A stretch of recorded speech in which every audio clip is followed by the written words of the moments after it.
はい、ロボット OK。しゃあ、今日の部屋の様子。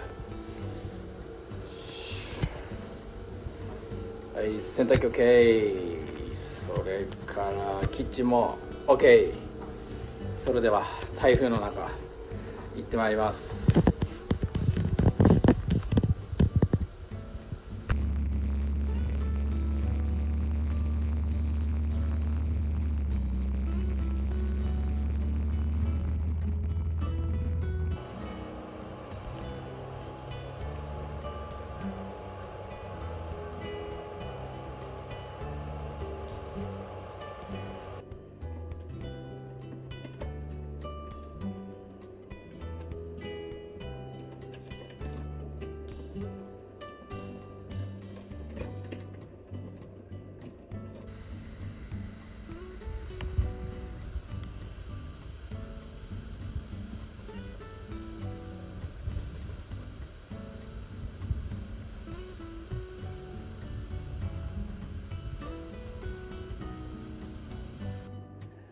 はい、今日は岩下の新生姜おにぎりです。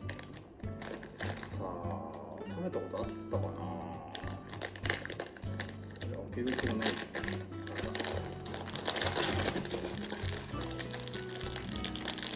いただきます。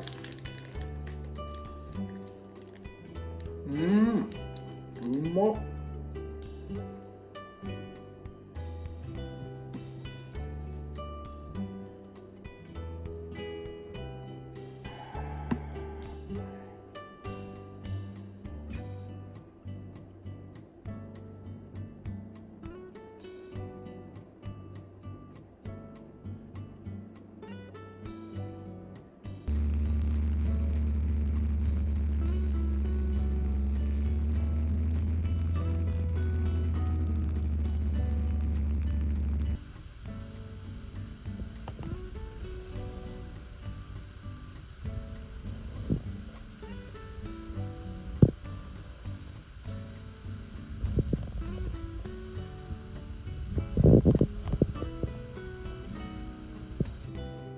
はい、台風の中頑張りました。